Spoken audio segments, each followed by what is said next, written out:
Okay. Yeah.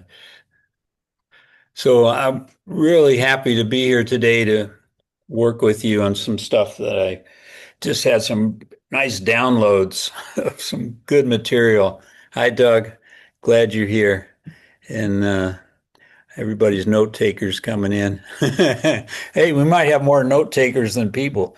No, I'm just kidding. We're doing good. I'm going to show you some things from Grace Ann because that's always fun.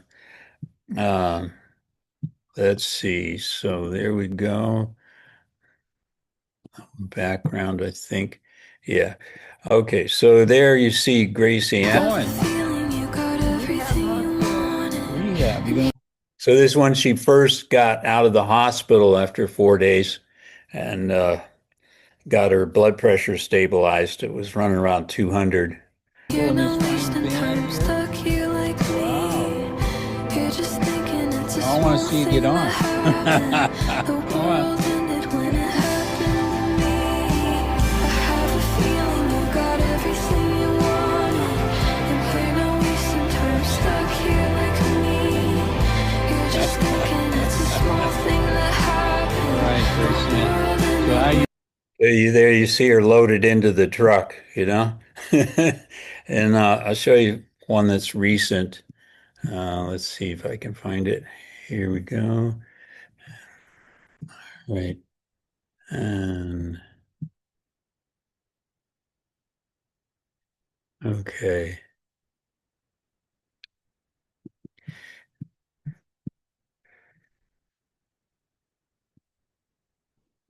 Feeling you got everything you want. Get you plugged in here. Stuck here like me. You're just thinking it's a small thing that happened. The world ended when it happened. I have You a can see her on feeling you the got everything you wanted, and you're not thing wasting on the time stuck cones. here like me. You're just thinking it's a small thing that happened. The world ended when it happened. I have a feeling you got everything And you you can wanted, see she's in and good you're not spirits, you wasting know. time stuck here like me. You're just thinking it's a small thing that happened. The world ended.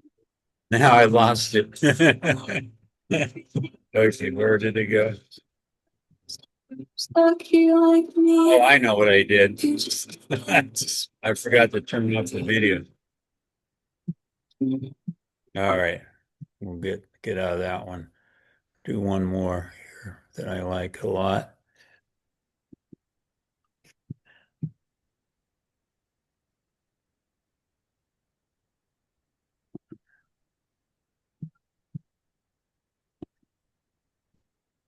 have a feeling you got everything you want, and you're not wasting All time right, stuck don't here. care. You're just thinking it's a small thing that happened.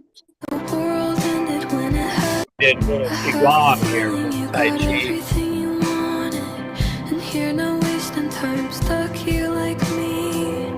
You're just thinking it's a small thing that happened. The world You ended gotta when watch it it happened. fall right I over. have a Be careful. feeling you got everything you wanted, and you're not wasting time stuck here like me. You're just thinking it's a small thing that happened. All right, so there you go. So that's a little update on Grace Ann. She's doing really well. I call this the House of Miracles because every day is a miracle that you see with Grace Ann because she first came in and she had to be wheeled around in a wheelchair. She couldn't stand up or anything. Her left leg would kick out. And by the second or third day here, they're teaching her to try to move her arm, just move her arm. She's got no ability to grip. And you saw in one of those videos, she's gripping the cones and stacking the cones and marbles. I have another one where she's trying to grasp a marble. And it took her about 10 minutes before she could grasp the first marble and drop it in a hole, and then the second marble. And then she got pretty good at it. But her arm would slip down sometimes and she'd knock out all the marbles she put in, have to start over. So she's in good spirits. In the last several days, I got qualified since I'm here about 8, 9 hours a day to sometimes 10, I guess. Anyway, to walk her around with, she's got a safety belt on and she could walk to lunch and breakfast and dinner down, about a good half a block distance wise. And since she's moving her feet, she doesn't have to have that needle in the stomach, you know, what they have to give anybody that's just bound in a wheelchair the whole time. So that's really nice. She's got about 4 days left, and then um, she'll be coming home. And I want to say it's like a second honeymoon. We get a lot closer. At home, we had two separate bathrooms, men and women, one for me, one for her. Now we got one bathroom, and I have to help her. So a lot more intimacy on that level than we've ever had in 30 some years. So, but there's also sharing those moments of miracles. So every day, I was depressed the first couple of days, and the session with you all last week really helped. And then I just noticed every day the improvement, just a little improvement, and stopped expecting it. And I negotiated my roles. And now I say, Grace Ann, you have to lock the wheelchair before you get up because we still use it in the room here. And I say, you have to be stable before you start walking off. Because you see in the video, she just like, oh, okay. And then she's, you know, a fall could be dangerous, but she's doing real good. She has no falls. A lot of close calls though. You got, what I mean? I have to take my role really seriously. So I hope that gives you some idea. Uh, any questions on that before we we push ahead? Hey, Edward, I'm really glad you're here, Eddie. This is going to be a deep dive into kinds of things you need in your dissertation, but for coaches uh, and consultants, and for Boje and for Progress. axiology. It's great. Go ahead, please. I'm sorry. You can see that she's making great progress, David. Yes. And I have been watching those on YouTube and pressing like. So I am so glad to see these today. And actually, you look good today too. I know it is rough on you as well as all the how rough it is on her, but you look pretty good today. So you're bounding forward just like I knew you would. Well, the nice thing about Growth OD is everybody's there for one another. And Eddie's here today. He can't be here all the time, but he's going to do a big speech I'm supposed to give at the axiology conference. And he's going to do it in his own way. Just do your own thing, Eddie. Just say, I don't know what this guy's about. And he'll do fine. I got a big surprise for you. I kind of had a big download of some things about um, things. Why do people search out a coach or consultant? And what do coaches and consultants need to do in their websites and lead magnets and all that stuff in the sessions?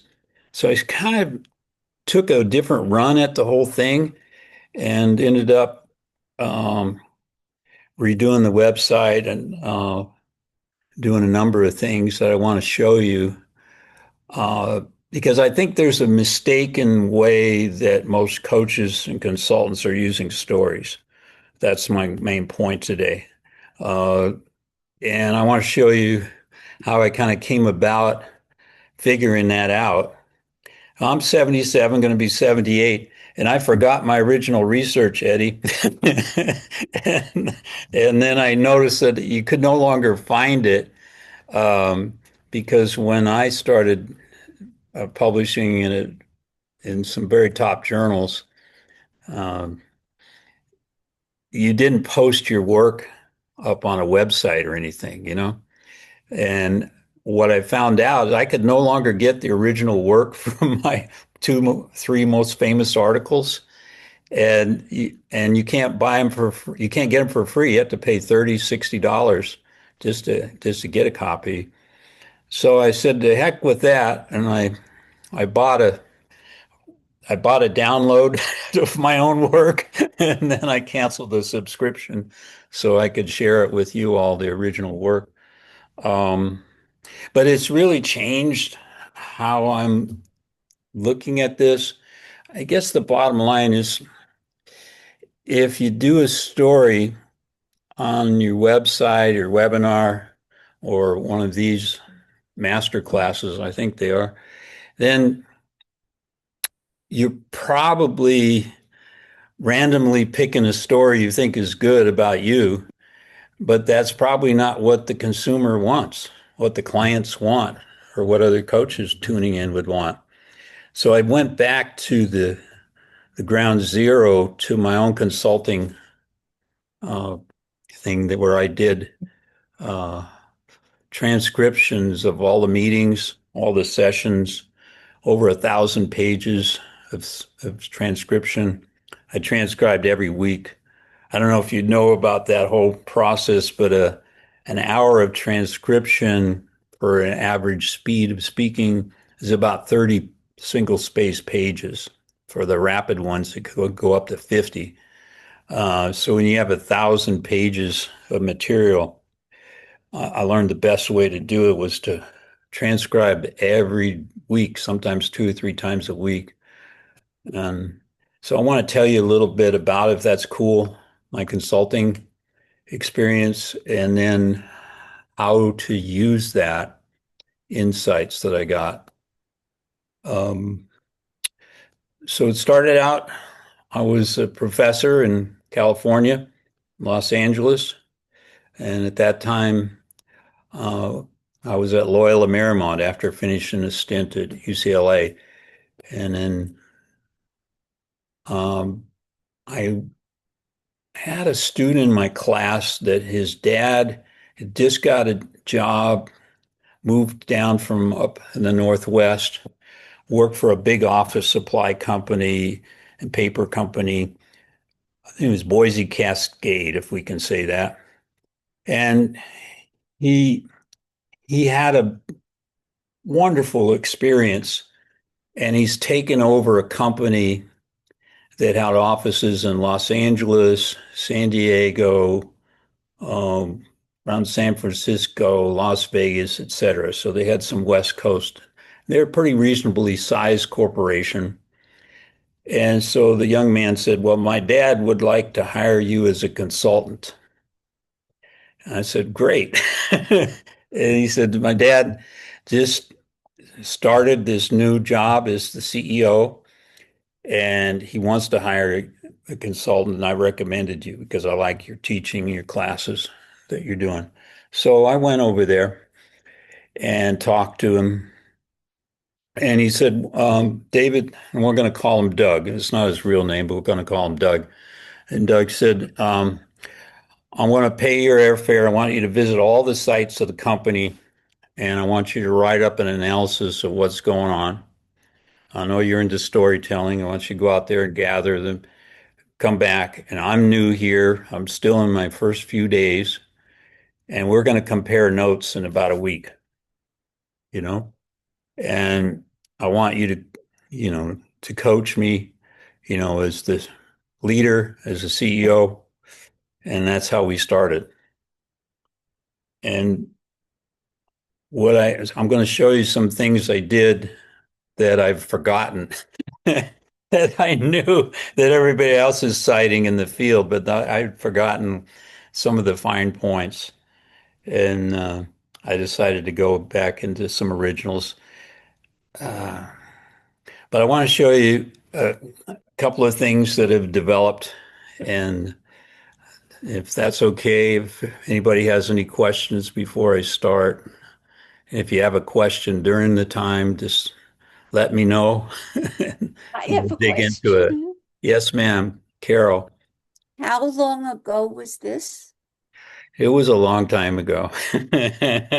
Decades. It was several decades. Yeah. And how did this man have this wisdom to say Uh, you were going to compare notes?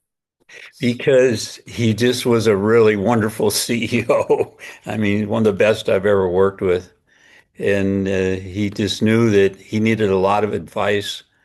I can tell you a little bit about it. Maybe this will help. Um, the As he explained the company, it was founded by um, a real salesman, and then his son got involved.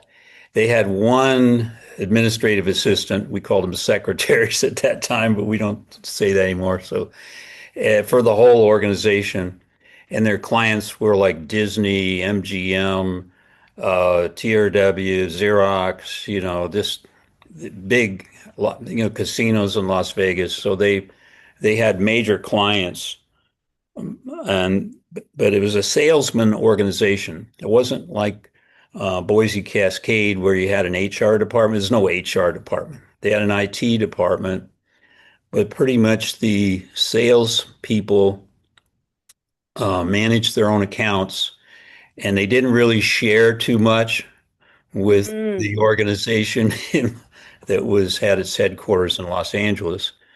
And so the problem with that kind of setup is they could get big clients, but if they didn't get treated the way they wanted, they could just walk to another office supply company, office furniture, office supplies. They provide, I don't know, all kind of furniture, but also notepads and little giveaway items, etc. So they could do that, just walk away, and there'd be not much you could do about it. You could threaten to sue them or something. But in Boise Cascade, you had a real organization, and the clients belonged to that organization, and a salesperson would look after X number of clients, but they didn't own the clients. You know what I mean? So his transition was a big one to make because he was going to bring a professional executive orientation to that company. And uh, I'll share some stories that just rocked my boat when I went out and looked around and started collecting some stories. So let me do that in an organized fashion, if you would. Any other questions? Because that was a pretty good one, you know, before I start. But it's, how do you engage the CEO and then the four or five vice presidents, the heads of operations, marketing, IT, et cetera, the sales manager. How do you engage a whole organization and bring them along? Uh, does that give you enough orientation? And It we was get back. very helpful for me to have that context. Thank Yeah, you. you're welcome. You're welcome. Let me try. And just interrupt me. I don't know if I always see your hands when I'm showing slides, but just interrupt me because I'd like to do it that way. All right. So over the shoulders, background. Hmm. Let's see. Yeah, maybe. Well, this would be bigger. Okay. Try that. All right.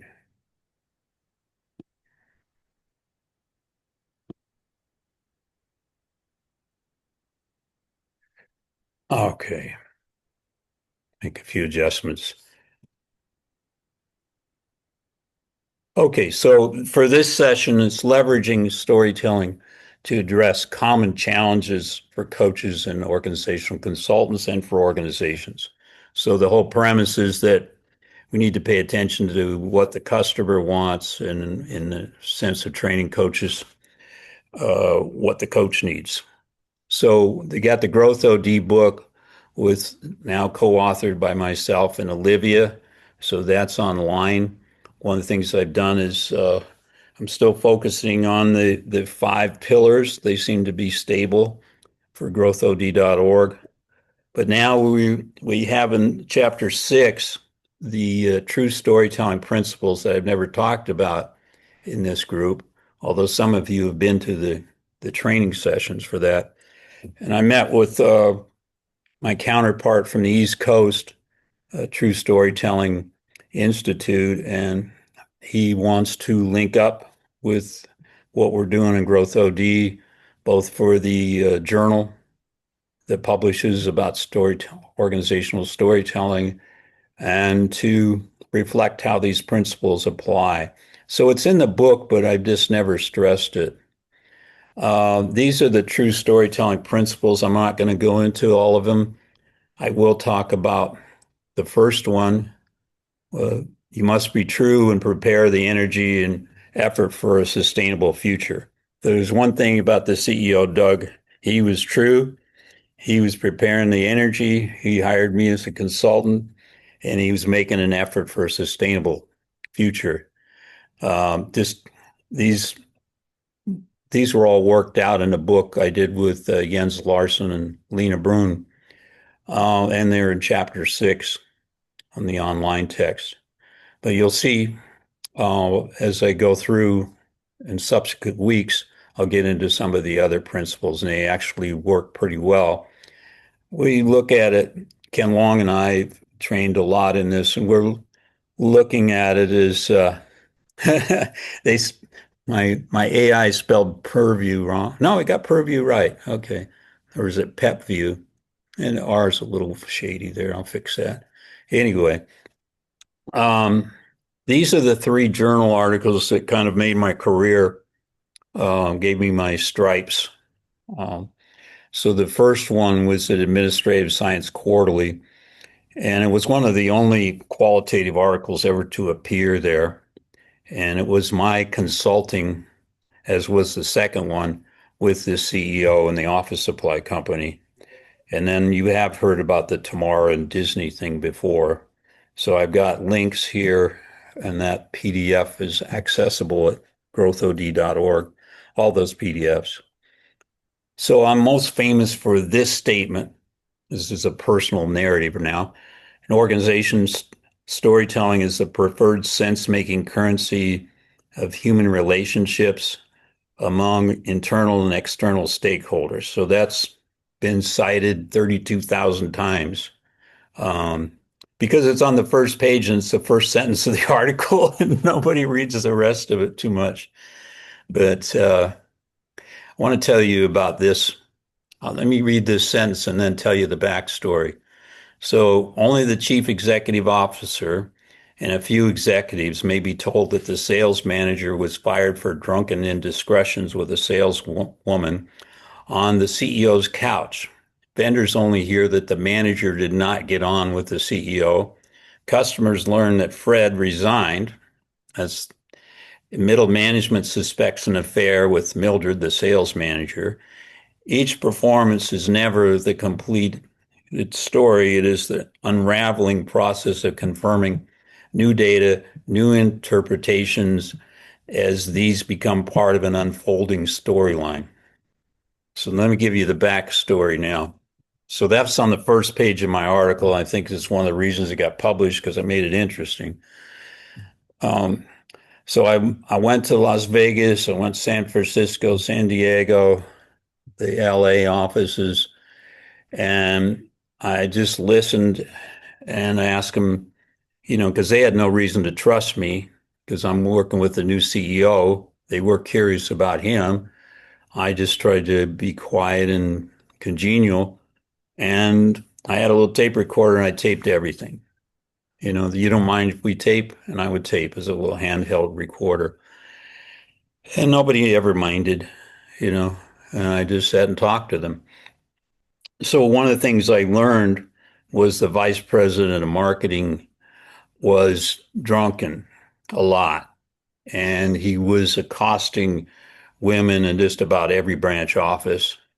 And they were too scared or whatnot to turn him in.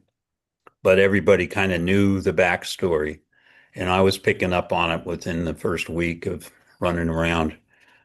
I was picking up on some other things too, and I'll tell that in the context of my conversation with the CEO.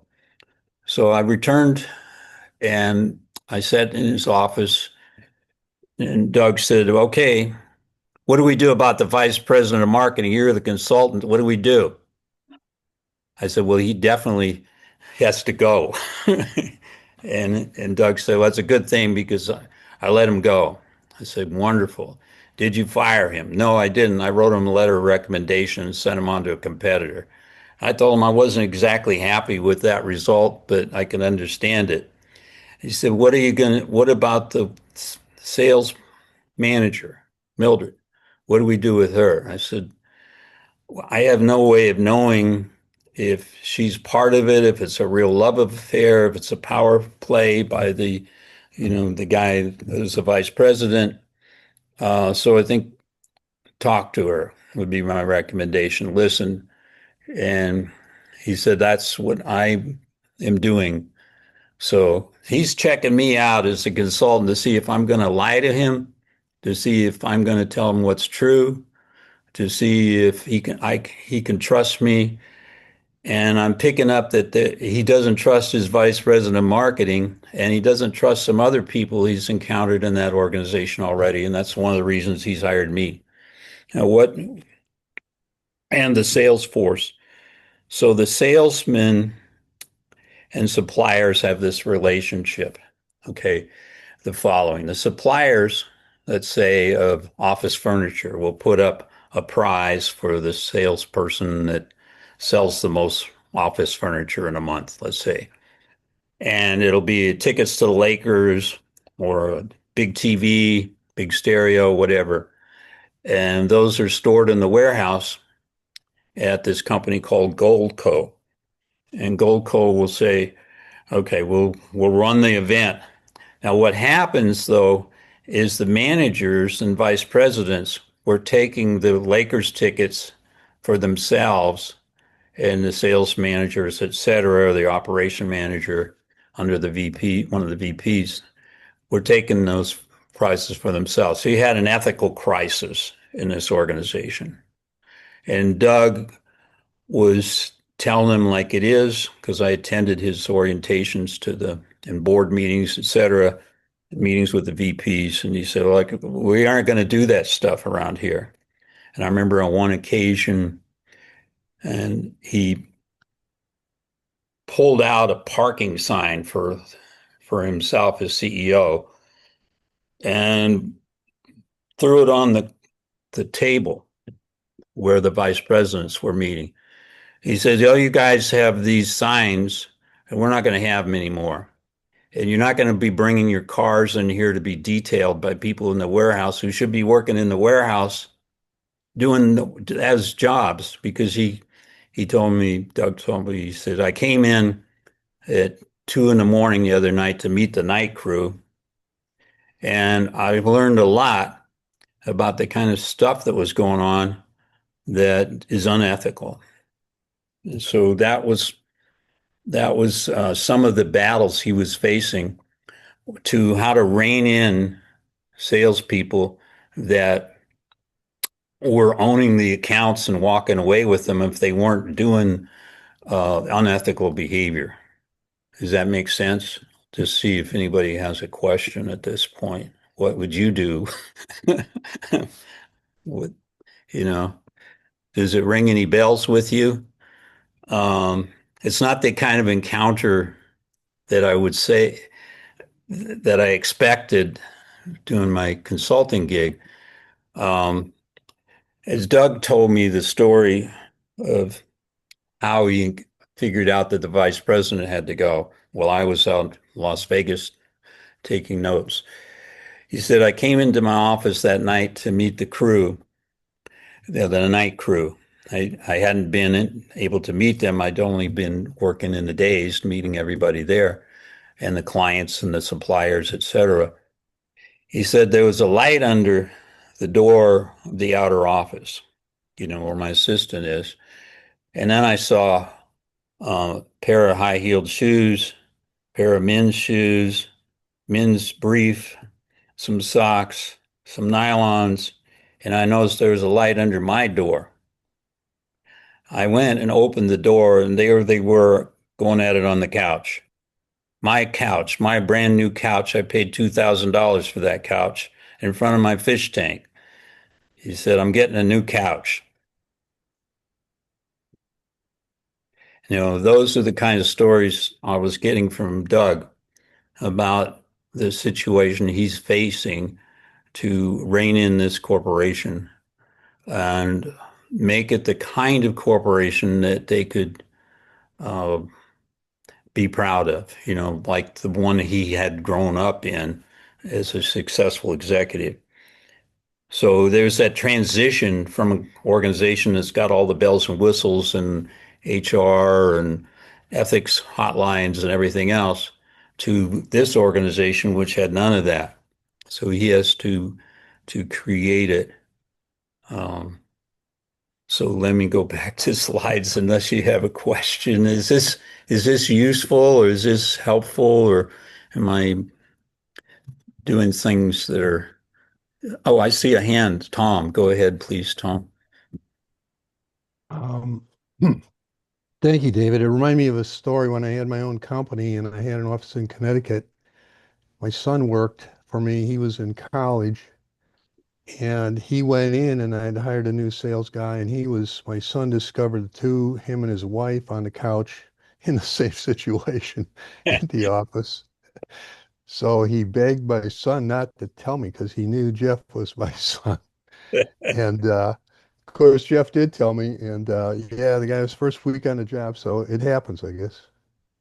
Oh yeah, Cupid at work, we call it. Yeah. And sometimes it's love and sometimes it's power, So they did keep the sales manager. Part of the reason is Doug's said that she was really good at her job, and to lose a vice president of marketing and the sales manager in 1 week, it wouldn't have been good. Uh, Things would have fallen apart big time. The other reason is he took her at her word that, this was not a love affair. This was something else. So, and that was about it. So I'm going to go back to my slides because I got some stuff I want to show you. Yeah, so that'll be good for this one. Yeah, that's better. And let me get the view down. Okay. All right. So that's the sentence in the first page of my article. And you can see there's a lot of backstory. So that's one of the points I'm going to make in this presentation. So how does Growth OD storytelling address the three most common challenges coaches and organization consultants face? One, client access, acquisition, and trust building. So I've got a client named Doug. We're engaged in trust building. Also, in the modern time now, in 2025, I want to clarify the offerings that I make as a consultant and how it addresses their problems. And changing with the technological advancements. So I'm not using handheld recorders anymore. A lot of things are done on Zoom, etc. And this is an example here, a second article with the same client, Doug, in the office supply, published in Journal of Organizational Change Management on consulting and changing in the storytelling organization. So to look at the organization as its stories and storytelling. So this is a lead magnet now in 2025, thanks to Olivia. She's been teaching me how to do these. So it's, did you know you're hardwired for stories? It's got a quote from something with Grace Ann about people biologically hardwired for stories. We had a nice talk about that a couple of weeks ago. The purpose of Growth OD, do story audits, for example. And you click that, get your free download, and it'll download something I call the 7 mistakes coaches and consultants make about storytelling. And then it gives a quote. So that is an example of what I'm designing into the new web pages. And the 7 mistakes, I'm only going to cover one mistake today because I want to go a little bit into it. So what are these 7 mistakes? So the first one, The most acute challenge faced by coaches and consultants is client acquisition and trust building, as my examples so far, I hope, demonstrate. The mistake made is traditional marketing tactics often fall flat because prospects crave authenticity over polished promotional content.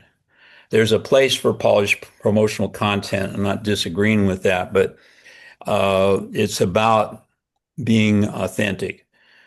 The second part of this ad is storytelling when understood as a living and emergent process rather than a product. It's part of mistake one. In other words, the stories change with the telling and the context that they're in. And I'm going to make that point in a second. And offers a strategy for engaging prospects in a way that resonates with their lived experience and emergent identities. So let's unpack that. All right. So you can get your free download.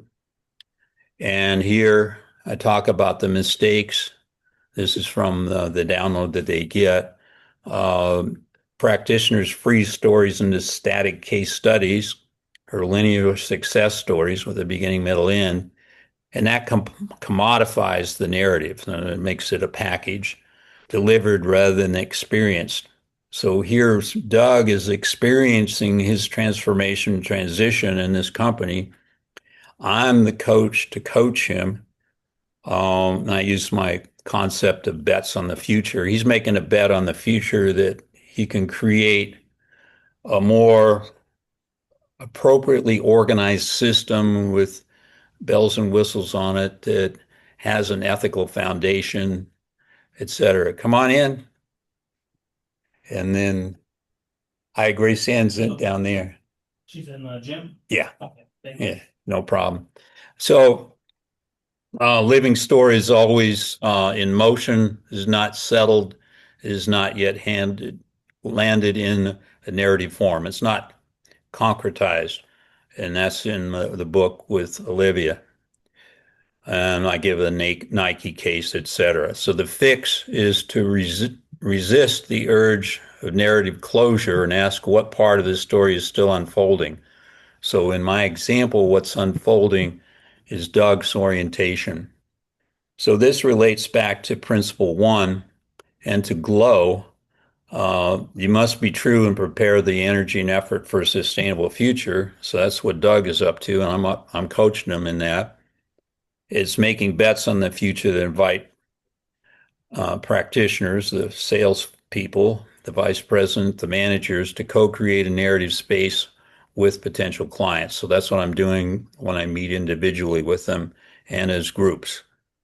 We meet in hotel rooms. I'm recording and riding around in cars at various meetings, etc. Rather than presenting a fully resolved case study, my recommendation, a coach might share an unfolding one and glow, right?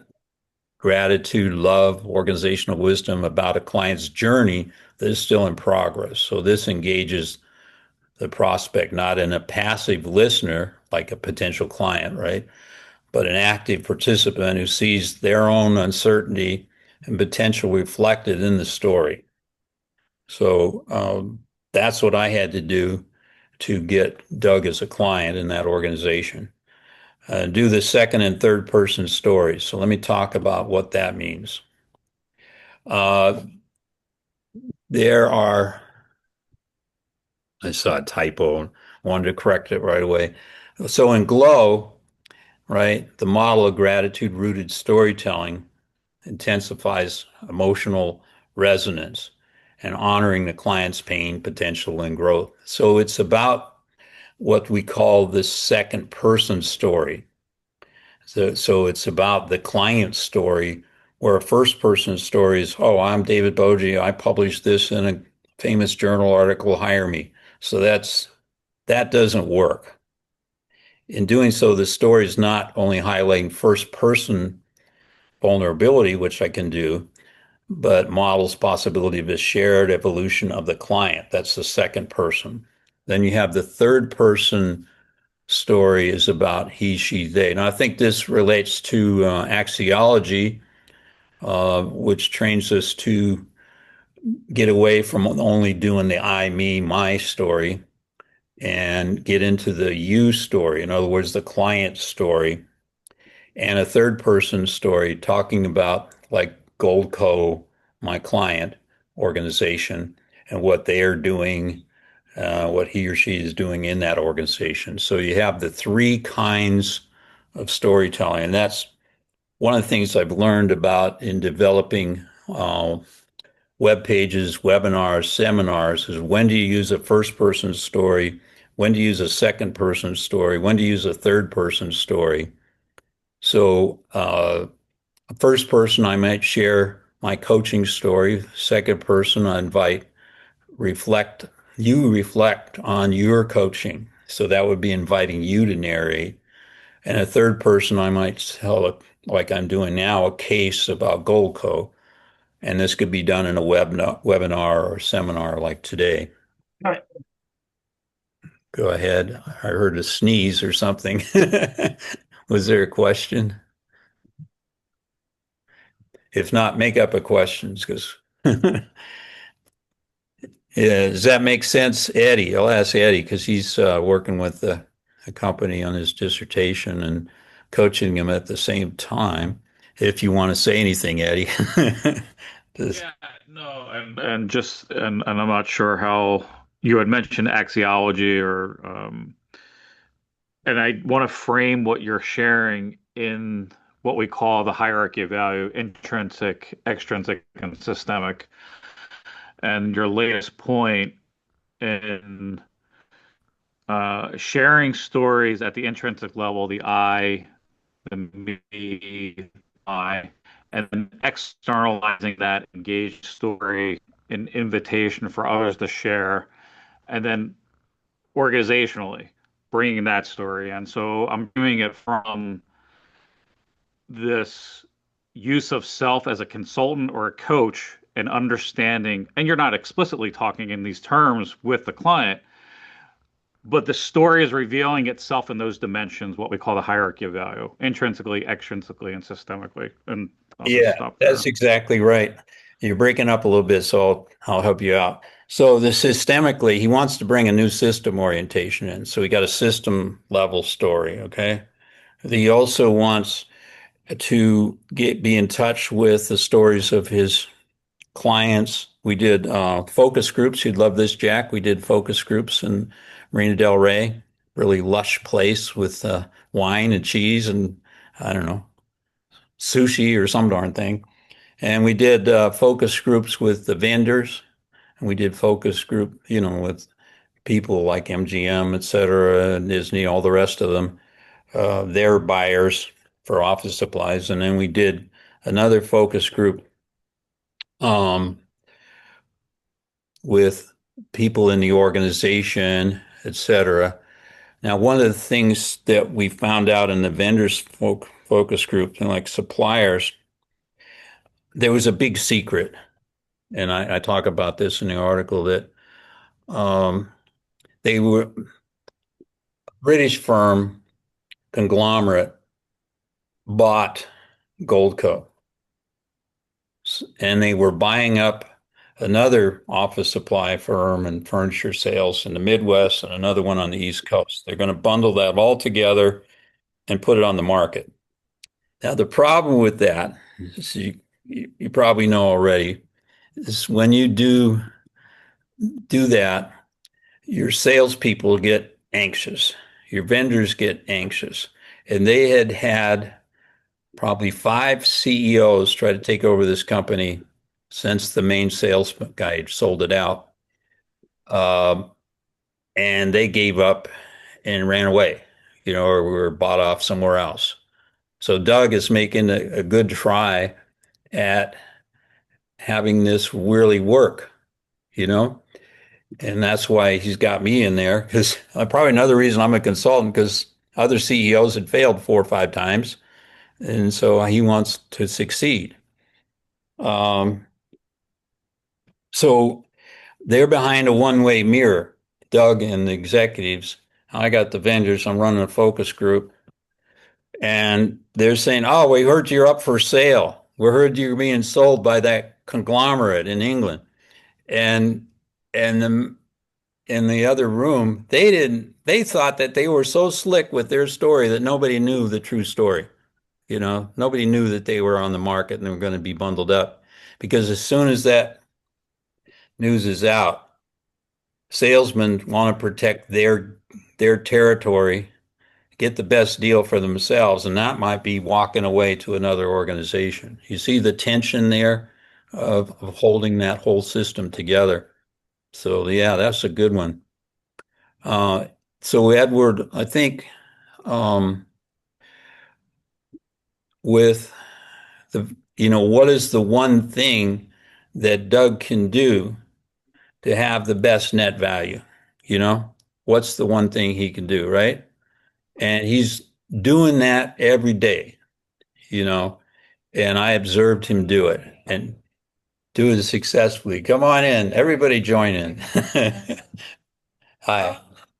She's down in the gym. I'll go find her. Did you have questions today? No, I'm doing a class. That's okay. You're wonderful. Thank you.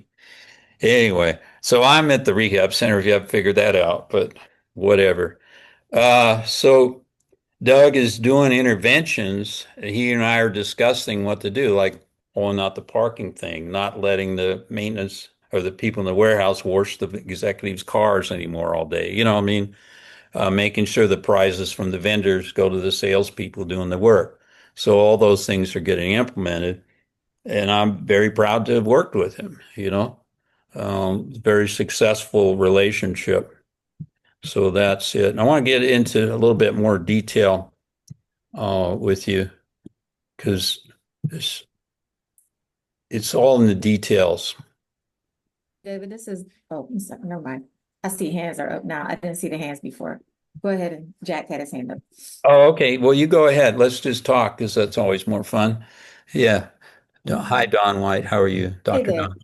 Hey, I had a quick question because I might have missed I'll something. go to Jack after your quick question. Okay, Jack? Is that all right with you? Yeah. Okay, go ahead, We Dr. were talking Don. about that first, second, and third person. I might have missed this. Is it one that's better than the others, or is it just based on the situation? Because I use we a lot, and I didn't see it on your list. I think it's first person, but is it which Yeah, one? that second person is the we part. Okay. Yeah. Where it's like I've read about a lot of articles recently about how coaches and consultants should build their websites, for example, and their seminars. And one of them was adamant, just never do a first person story. Never do a first person story. That they don't want to hear your first person stories. They want to hear testimonials from other people about you. So they say do that, what they are saying about you. The other thing is use the second person, the you. What does that person want? What does that person need from you? So you can address that. And that when you hit that button, Olivia and I were trained in the Pain to Paradise story. That's a personal experience story of your own pain to paradise. And the bet there is that you can share some of your pain and how you succeeded. That's a first person narrative. But it's a real risky because you don't know if that's a shot in the dark. You don't know if that's going to hit anywhere near the client, What you got to find out instead, I'm learning, is what are the big problems that clients are facing? Like Tom and Livy and I work a lot on millennial turnover. So we know that's a big problem. So if we can address them, how are you doing with millennial turnover? Then they talk. We're listening to their story. So that's a second person. We're getting to a second person. I know these terms are probably new to everybody, but it's real important, I think, not to make the mistake of just firing randomly your stories out there and they're not connecting. And I do agree with the advice. It's better not to share any story than just to have random stories floating around. And I've been a random story shooter. I've been shooting out these random stories. But today I'm trying to ground it in my presentation. I'm really trying to ground it in what do coaches and consultants need, right? They need to establish trust, change with the client, the new technologies, that sort of thing. So I'm more focused on those points. But does that answer your question? I hope it's close. Yeah, a little bit, because I'm preparing some teams, some project leaders to go into a competition. And I told them it's important to tell their story on why their project should be picked for this award. But I Yeah, was a little mixed up on the that best approach because we don't have money wins to go after. We have to touch them with the humanistic part. So I was a little confused on the best no, approach. that's right. And I think that's Eddie's point too, is he hit him with the intrinsic, which is the human part, right? And instead of hitting him, you're going to make a lot more money if you do this kind of approach with my coaching, so that's extrinsic versus get these systems organized in the right way, which is Doug's orientation. Doug's orientation, get the systems organized in the right way, you know? I'm, you know, but we are Yeah. sharing notes. Does that Yeah, make and sense? if I may just, Go ahead, I'm Eddie. sorry. Yeah, no, No, I just want to jump in. It just, we'll go back and to you, Jack. Hold on. Go ahead. Go, Eddie. yeah, and as all this is up in the air, Dawn and David and other consultants, as you're sitting there either as a coach or a consultant, the intrinsic and the extrinsic and the systemic are just entangled, Hmm. and it's presented through that story, and it's past, present, and future, and it's not necessarily linear. And that value is created through that dialogue, and then making sure that that intrinsic value, that humanistic perspective, is front and center, and that's where the trust is gained, and Yeah. that allows to talk about the tough stuff that's happening transactionally in the organization as well as systemically, ideationally, and cognitively. Yeah. So I don't know if that helps. Yeah, It That is does. yeah. complicated things, but fluidly as a coach or a client, you have to be able to navigate that. And that's where that use of self, our training, our heart, our hands, and our head show up. Yeah. Yeah. Um, Equal time for Vuja Day. So Doug and I saw Monty here before. He's still here, but he was here. So you have in Vuja Day, the intrinsic, extrinsic. So both Doug and myself are very extrinsic, very wanting to get up and talk and lead. Um, Very process oriented in my approach, right? Doug is also process oriented. He realizes he has to build trust slowly with everybody. He has to be consistent in what he's doing. He has to keep stressing that I'm going to say some things that may hurt. I'm not going to pay out in kind of weird ways, or some salesmen are getting higher dividends with less sales than people who are getting more sales. It's going to be an equitable management of our sales program. And the thing that he kept stressing, you may not like this message, but I'm going to tell you anyway. This is how we're going to do it. I want your input. But he was bending the system so it wasn't just reward based, but was intrinsic as well. You know what I mean? So I think Mhm. that's right. But he's recognizing the process, not just the outcomes. Although he knows this organization is going to be sold and it's got to be in good shape when it goes to be sold, and that whole transition has to happen, et cetera. I don't know. I just was trying to give you enough bait, Doug. You could draw in there, and we're very kinesthetic. When he takes that signpost out and puts it on the conference table with dirt and all, and that's a very kinesthetic act, right? It's also auditory, right? And it's very visual. You know, that story just spread throughout the organization like before they even cleaned the mess up. Does that help, Doug? I don't know if that's. Yeah, no. Yeah. Well, I would just say, in all of the intrinsic and extrinsic systematic that we're talking about in storytelling, obviously being aware of how that's being delivered and received, that's how Boje fits in there. So, I mean, you did it better than I could explain it. So I thanks, doubt Dave. that. But I appreciate the comment. Yeah. Let me dig a little deeper, if you would, because I got more to share with you that I think will be exciting. Yeah, that looks good. Let's see. Yeah, that one. PowerPoint. Okay. So this one.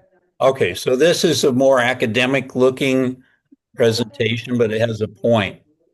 In 1,000 hours of transcription, probably more than that, over 8 months of transcribing every week. That's a lot of transcribing, by the way, I want to say.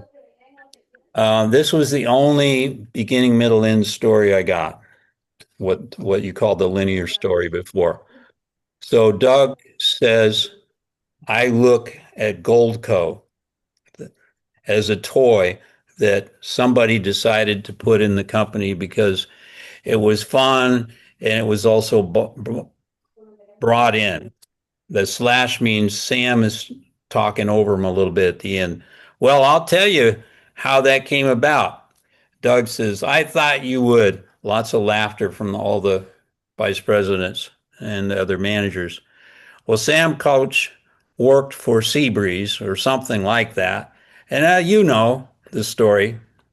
Doug says, no, go ahead, tell it. Really, it's important. Now, I'll just back up to lines 1162, 1163. Oh, you know that story, 1163, 1164, right there. You know that story. So Doug is expected to fill in the blanks for the whole transaction. Now, does Doug know that? No, I don't think so. We never talked about it. I don't know that story either. And I'm there in the room. Doug says, no, go ahead, tell it. Really, it's important. Sam, he got out there and he came over and they formed Goldco. Goldco does not mean gold company or anything else. They took the first four initials of Billy Gold, which is Gold, and then from Koch, they took the CO and they got Goldco. And it was good living for a couple of people. It was a nice toy for Billy. And this is Doug, the CEO, talking about.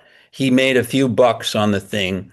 He made some fun for it. But then the motivation at that time was a whole lot different than it is today. We don't have the luxury of screwing around with something like that. And lots of crosstalk happens there. And you can't tell what they're even saying. So that's a more detailed treatment of the story in its context. And the point of that is Doug and I don't really know the context of the story. We're relying on an old time storyteller, Sam, to fill it in, fill in the blanks, so that we know what an important founding event was in that organization. Go ahead, Olivia. Yeah, I just wanted to remind you that you were going to let Jack ask a question. I changed my mind and I took my hand down because as the flow of the dialogue proceeded, I saw that my question would be better toward the end. So I took my hand down. Thank you, Olivia, for reminding me, but I'm backing off for now. Thank you. Hey, Jack, I apologize. I didn't mean to forget about you. I think it was the two doctors that poked their head in here looking for Grace Ann. Lost my train. The dialogue can change your questions. So my mind started to say I can wait until it's more appropriate. Okay. Okay, we're going to make sure that we fulfill that promise. Okay. Get back in here. All right. Okay, so now you see this line numbers. The reason I could get a good publication, this is a first experience story about this story, is because I use the line numbers and all these quantitative people in that journal. Well, he's got some numbers in there, must be good, you know? So here's just kind of a display. You were born into story, but you can rewrite the ending. So, and you could put some descriptive copy there. It's kind of a template. And the problem we help you solve is, what is it? The origin story, what we offer, like the Growth OD seminar, the Enthinkment seminar. They're kind of webinars too, if you think about it. Join one or both. So that's just a template, and I'll show you the website and how I used it. But the idea is, as a consulting recommendation to those using story, homepage, the narrative framework, kind of a mixed of first, second, third person. So the hero section could be a second person account from your client, a testimonial that make a good connection. You were born into story, but you can rewrite the ending so it has a kind of a general outcome there. Problem we have, second person, define the pain. If we do the pain to paradise, when growth stalls, culture fragments, meaning gets lost. So it has a kind of a theme. You wouldn't do all this in the chart, but you would try to pick where you use the first person about yourself, where you use the second person, where you use the third person, etc. So that gives you a little bit. Okay, so we took the 5 pillars and we've added the true storytelling principles. And I'm going to stop sharing just for a minute so I can, and I think that is Paul. I'm going to mute you there. You can come off mute later. So I still hear stuff in the background. What's going on here?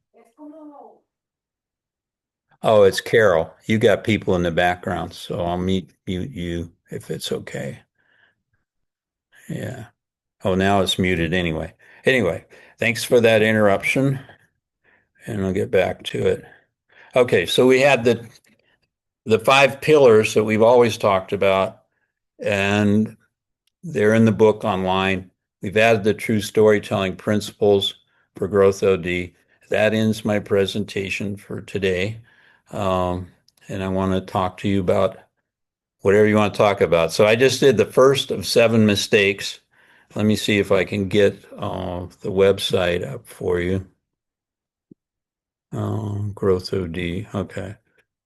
So I want to show you, I want to get some of Olivia's critique here. So get ready, Olivia. So let's see, how do I get back? Okay. Share. All right. Okay. So here you see the way I've transformed the main website, and it's still too busy, but it's about 10 times shorter than it was. And I'll try to make it bigger on the screen for you. Okay, hold on. Don't save anything. There you go. That's a little bigger. Okay, so you can start with that we're evidence-based, we're human-centered, and there's a couple of links there. Measurable Story Solutions is a link, and then see the Monday webinar PowerPoint. So that's the PowerPoint I've been showing you today. You click on here, and it goes to another page that's more focused, Olivia. I'm trying to earn points for one that's focused because you've been training me forever. So you can get the story guide or download the book. But to do that, you have to give your name and an email. And I give a little paragraph above, and you can book a consultation. So that's the simplest web page I've been able to ever do. And the other one is the big landing page, which also you can get the download of the book, but it's a lot more wordy and more in it. Talks about the pillars. It might be too much. I'm anticipating it's too much, but it does have expected outcomes, the kind of engagement. And I think some real good examples from Doug's stories, the case I presented today. So what do you think, Olivia? Should I go back to the drawing board? What do I do? I really like it. I I wonder, have you looked at it on a phone? Because a lot of people use their phones Yeah, and I did. It's laid out pretty nicely. Oh, I did okay, the and it's big enough, the letters or whatever. oh yeah. Yeah. It's on my laptop that everything is scorched initially. I don't know what that's about. Oh, oh. But And you're doing all this in HTML, right? Or oh yeah, I love HTML. I love coding. I dream about it at night. But I did the SEO optimization, right? Search engine okay. optimization, as I found Mhm. that all these salesmen were trying to sell me scams to straighten out my SEO. And I finally went into ChatGPT 4, which has a scholarship aspect to it. I said, "Help me out. What's wrong with my SEO on my main website?" And he said, "Well, A, B, and C." And I said, "Can you fix it?" He said, "Yeah, this, and this." I said, "Can you put it all in one HTML?" And he did. He put it all in one HTML, which is what you saw. And Great. then he ran the SEO, and I got 100% score. You know, Wow, that's great. Yeah, I think it so looks good. even I though want to too take some long. more time. One thing, and I'm not sure I have a solution, but I used to have, well, I still do, but I'm redoing it. A bunch of ebooks, and every time somebody wanted an ebook, they had to go through the form, fill out the form. So once somebody's in your system, it might be good to have a way for them to get other things without having to sign up again, Oh yeah, which that's true. Yeah, I've it, got like the initial page has three different things they can sign up for. And then yeah, when they sign up, is it instant download or do they get an email with a link? one is instant. This Uh-huh. the seven mistakes people make that are coaches and consultants about story. And Mhm. the other one is a form that says now you can download the book. You know, Okay.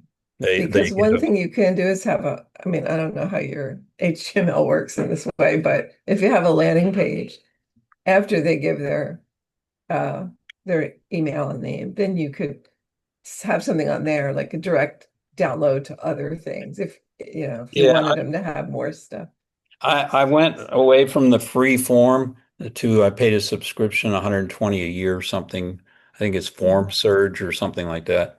Okay. And I have to pay a little bit higher to do what you're talking about. I'm willing to do that, but not until I get like 20 or 50 people a month. And then Yeah, I'll that's invest great. in Yeah, something. I really like it. And I I'll will dig say, in more. since I finished it yesterday, I've had two people sign up and download the book, and I've had one person download the seven mistakes coaches make. And I don't know these people. And the nice thing about the form surge, if I'm telling the name right, is it checks the email to make sure it's a at least legitimate looking email, et cetera. Because I was getting these crawlers that were sending me all this junk on the anyway. I don't know Yeah. if you're all into coding and all of that part of it. I don't want to, but I know Olivia and I are. So Sabine, yes. And we're going to get to you, Jack.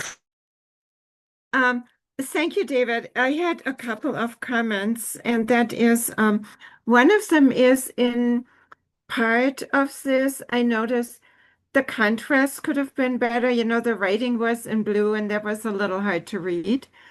So I think especially if it's small, you might want to make sure it is really easy to see. So you have a strong light dark contrast between the letter and the background. And number two, I had a potentially dumb question. Okay, bear with me. But that is, you talk about acquisition and trust building, and I understand that, but what I don't understand is how do people find gross OD in the first place? I mean, do you have to be looking with a keyword or I Oh, mean, that's a let's good say question. I'm Yeah, I'm both looking good for a questions. consultant. I'm a Okay. company, and I'm sure there are like 5,000 out there. Okay, I can answer the first question.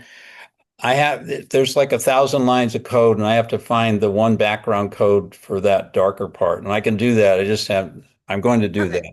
And so Okay. that's an easy fix, but it takes Okay, me cool. time. The second one is why I'm doing this whole thing today in the first place is because if your clients are searching for you they're searching for a coach, let's say, or they're Right. searching for a consultant like Doug was. They're searching, right? And they don't have a son that happens to be in my class. Right, right. So then they say, um, so they're searching and they're going to find a bunch of stuff based on what they're putting in there, the problem they're having, right? And so what I've been trying to research is what problems are people putting in their search engines that are wanting. Oh, And then I want to match my website to be addressing some of those because if I'm, like you say, if we're not known out there, you can't say growth OD, I want the 5 pillars. They go like, right. That's like, what trailer yeah. is, I don't know what a growth OD is. I don't know what you're saying. So we're not going to show up. Right. That's where I was going, that initial connection. Yeah, we say, you know, change with the technology that you're in or something like that. That's just Okay. something that's highly searched. And then we connect or handle millennial turnover. That's highly searched. We could try to connect with that. I will say, I got 2 more forms submitted. So that's good. And those are new people. I can follow them up and say, did you enjoy the book? Would you like to attend Monday? Would you like to come to Tuesday? Now I got something to talk about with them. So that's a good question. I hope it's useful. Thank you. Well, that helps because there is such a plethora of stuff out there.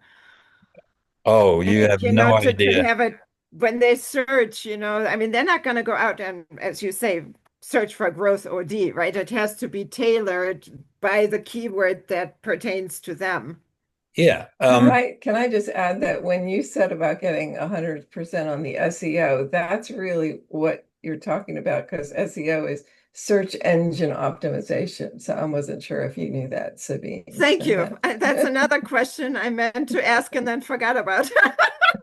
Yeah, so that's the whole goal. Thank you. Yeah, I did that for my friend that was here from back east too. And I said, it was for the truestorytelling.org. And he was saying, well, I'm going to pay somebody hundreds of dollars a month to manage this website and redo it so it gets SEO optimization. I said, after he talked half the day, I said, okay, I did that this morning. And I put his website in there and I said to Chat GPT-4, the Scholar program, I said, tell me about the SEO of this website, and what can be done about it to get more traffic. And he goes, bang, bang, bang, bang, bang, do these things. And right now, your name of your website, nobody is going to search for that. Gave me a new name. Your keywords are off. Gave me new keywords. Said you should only use one H1 heading. H1 is if you're using Word, the big heading. H1, H2 is smaller. H3, H4. It's like bold heading. You can only use one to get a high SEO score, not 2 or 3 different H1s. So, and some of your pictures don't have a description with the image that shows up in the search engine. So you need to fix that. And he said, here's a whole set of code to put in for that. Here's another set of code for that. And I said, hey, I'm going to be 78 years old. I'm not following what you're saying. Could you just print out the whole file, all the code, and I'll copy it one time, put it in. Well, he was sort of half right about some of it. But then I started to think, and the theme for today is, heck, when should I use first person, second person, third person? How much should I go into my own personal story? How much should I go into clients I've worked with? And, the feedback I was getting, hey, David, You haven't talked about any of your own clients in the webpage, so why should anybody care about trusting you with coaching? You know what I mean? Let me go to Jack, who's been extremely patient, and if you would ask two questions. It's funny. I withdrew my question because listening to some of the other guys, Doug and Edward, I realized some of the things I was thinking about were already answered.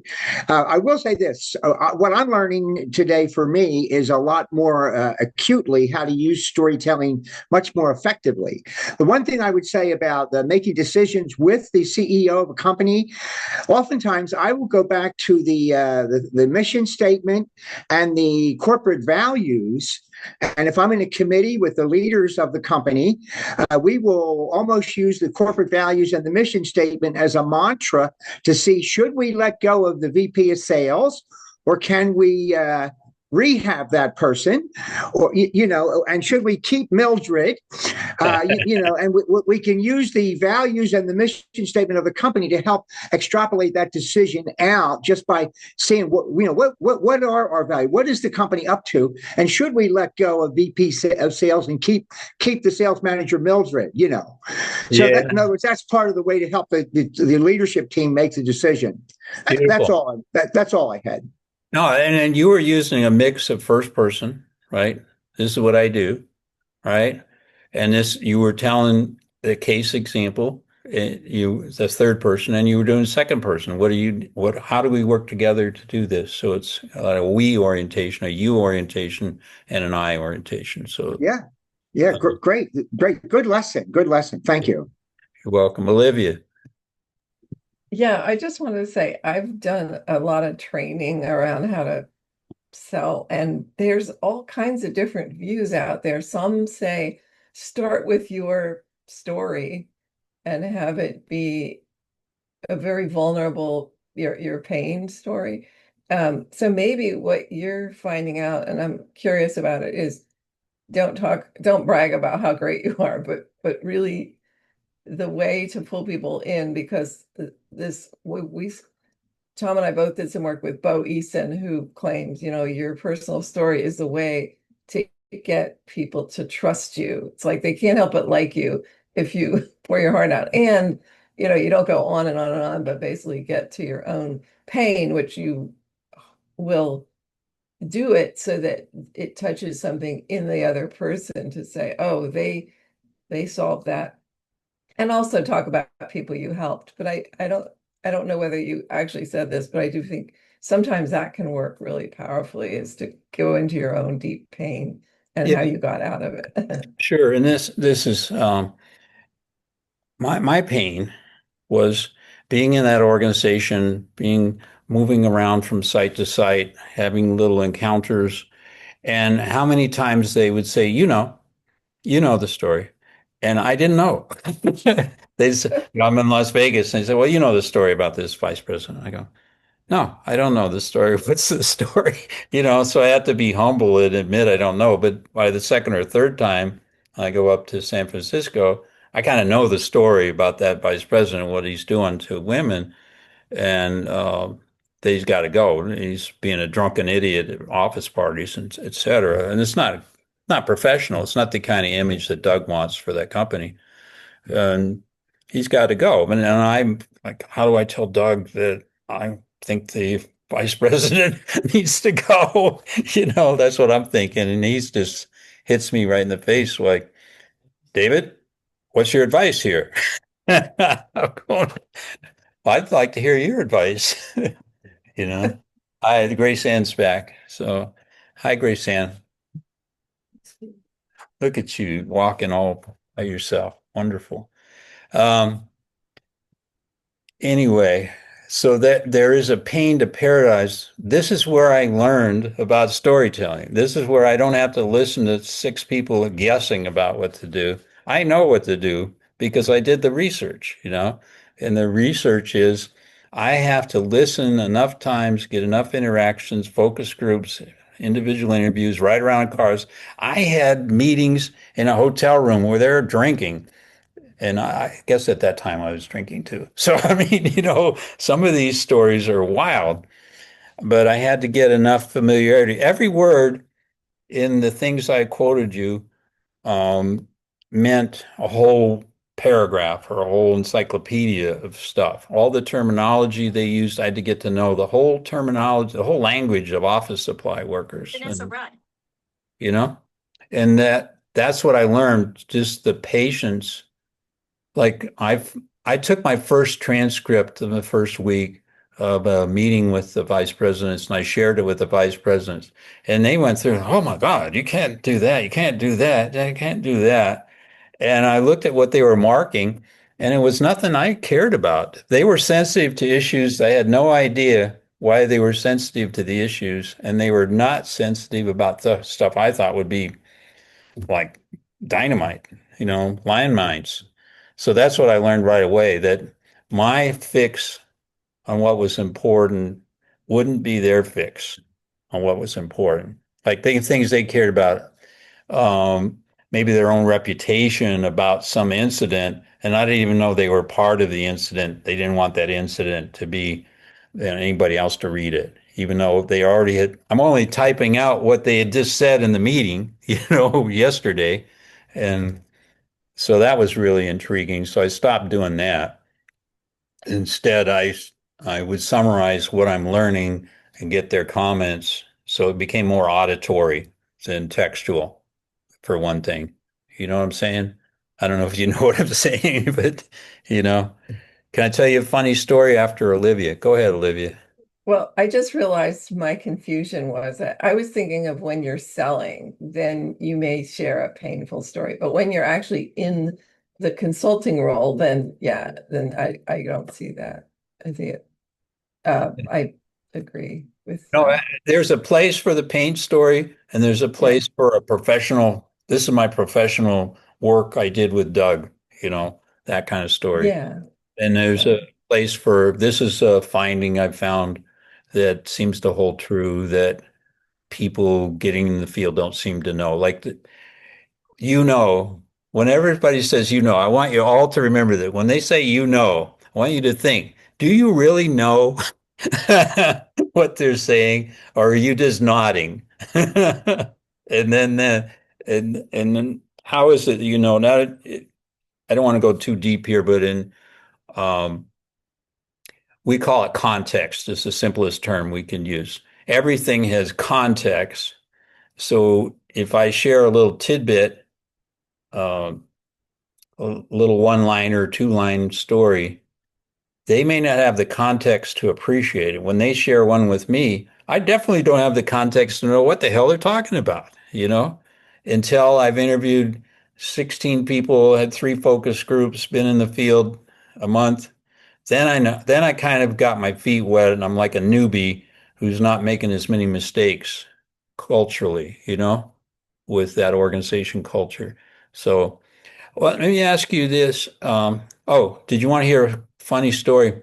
So Doug hired another consultant, a marketing consultant, and the two of us would ride to work together from Marina Del Rey over into where they were located out, I don't know, Redondo Beach or something like that. So that's not their location, by the way, but this guy he had the solution. He had the hammer. To fix this organization, he's going to send them on a trip to Africa safari. They're going to see giraffes and lions and do some hunting. And he said that's the big fix for the marketing thing. Get all these people together, bond them, have a good experience. So I don't know if he had a deal on trips to Africa or something, but eventually they fired him. Because he just wasn't listening, And so we would ride together in his Mercedes, didn't matter what car it was. And he was so hyper, he'd get to a stop sign or a stoplight. He'd get to a stoplight. He would jump out of the car, run over to the post, push the button to make the light change quicker, and then run back into the car and wait to go until the next stoplight, and then do the same thing again. So he didn't listen, And B, he seemed to be really wrapped up in getting there quick. You know, I don't know if that's funny for you or not, but it just shows you that I did the best research of my life and got the best learning I could. I don't think he learned anything except how to run out there and get the light to turn quicker because he just wasn't listening. We'd be in the same meeting. I say, "What do you learn?" "You need to go to Africa." I'm going, I didn't get that. I think they need ethics 101, you know, you know. So that's what I got. So that about ends for today. Be interested in your comments. I'm grateful that Grace Ann is here and had a wonderful session, I assume. She's now getting ready to nap, so I'm not going to call on her because sessions are very tiring when you do occupational therapy work, you know? So I'm grateful to all of you, and I would love to have your comment. I'll start with Eddie. What are you grateful for? I am grateful for everyone's wisdom. I'm grateful for Grace Ann's recovery. I'm grateful for David. And I'm grateful for the space to be able to be, do, and think together. Yeah. But I just add, I'm grateful to you, Eddie, to go do that presentation so I can spend time with Grace Ann instead. And I really hope that you have a wonderful presentation. Yeah. Thank you. Yeah. Let's pick somebody. I'm going to go with Carol. So I am incredibly grateful. I don't know how to express how this has integrated so much of what's going on for me right now. You're living the story and telling the Grace Ann story in this context makes it very real. And I will send wherever it's supposed to go a completely different perspective that I don't know if you know Bill Torbert. It's coming from the very academic, scholarly side, but he spent his whole life trying to get us to understand first, second, and third person research and the legitimacy of it in the academy. And I think he has a really wonderful article about I think it's 8 different kinds, 1 paragraph each. And that just resonated. I see David shaking his head, so I'm not completely off here. And I'll go to Paul.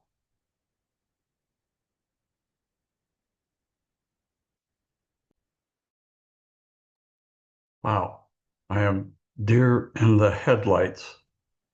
Can a deer in the headlights be grateful? The answer is yes. Oh, here I am.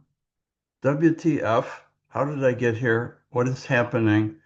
And what difference does it make now that this light is shining on me and I am in the spotlight?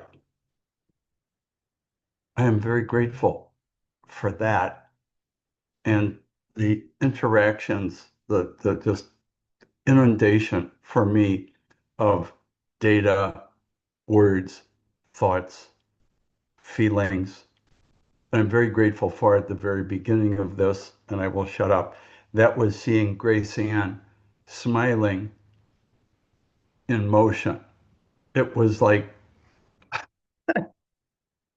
lightning or sunshine, it was just quite moving, you know, lots of moving parts. Moving, quotation marks. Boldface. Aho. And I think I want to single out Jim Rogers. Thank you, Paul.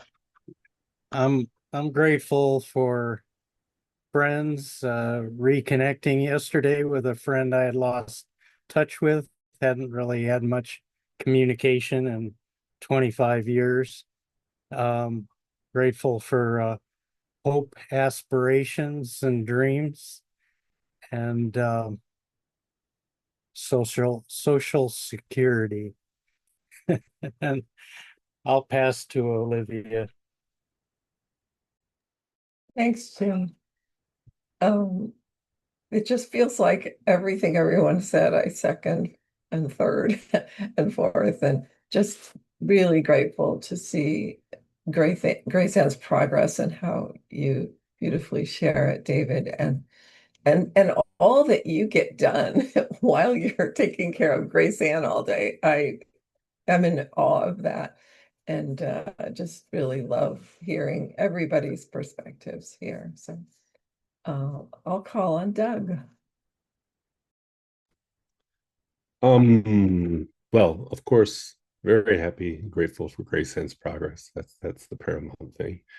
I'm also grateful for this group and the trajectory of discussions we have every Monday. So it's nice to have the big picture put out and then sometimes jump into the details and do the deep dives and understand the nuances that are there. So I'm very grateful to continue to learn from this group.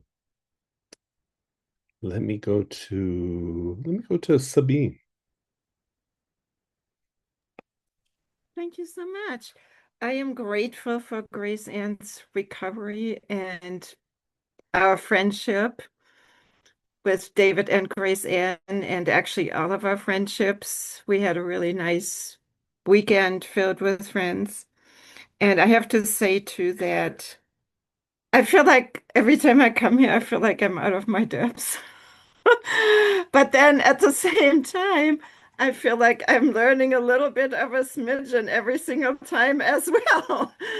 And most of all, I treasure the spirit that's here and the mutual support that I sense in this group and that I sense in the Tuesday group, and I'm grateful to be a part of that. So thank you. Who has not Joy?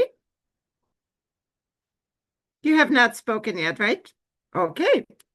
Okay, thank you. Thank you, Sabine. And thank you, everyone. I'm grateful for all the things we've mentioned today.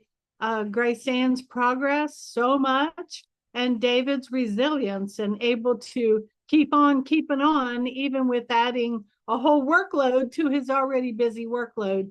So, of course, I'm grateful for that, like everyone else is. But I'm also grateful that I just had a wonderful birthday weekend and celebrated with family and friends. And I still have a couple of birthday lunches and birthday things to cash in on. So I'm really grateful for such a wonderful birthday. And let me think who else has not gone. Edward, did you go? Oh, yeah, you did. You did. And Jim went. Oh, okay, Jack. All right, I will pass the torch to Jack. Thank you, Joy. I'm grateful for today's content in the area of application of growth OD. In other words, as I integrate some of the teachings that growth OD represents and Boje purview, I find that today's content for me was especially helpful to integrate, Vujade principles, storytelling principles, that I am learning how to integrate them more into my own practice as a coach. And I will pass it over to Tom.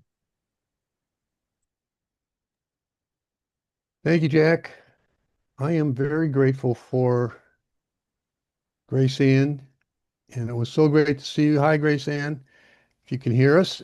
And David, for continuing to update the progress. As Jack was saying, we're really taking and visualizing how growth OD fits into so many things. And I'm very grateful for the storytelling element I learned a lot about that from you, David, today. So I really appreciate that. And I don't know, do we have anyone left here? Well, there's one thing I want to say. So I think everybody went. So let's do. Where's Joy? Is Joy still here? Is she not? Okay. Just a happy birthday to Joy. And I'll just sing it. Happy birthday to you. Happy birthday to you. Happy birthday to Joy Harris. Happy birthday to you. So it'll be on the film. Oh, there's Joy. So we all want to sing around? I mean, it sounds so great on Zoom. You ready? Yeah, let's go. Are we still being recorded? Yes, we are. Don't sing unless you want to. Happy birthday to you. Happy birthday birthday to you. you. Happy Happy birthday, dear dear Joyce. Joyce. Happy Happy birthday birthday to to you. and many more. Wonderful conducting, David, I must Oh, say. thank you very much.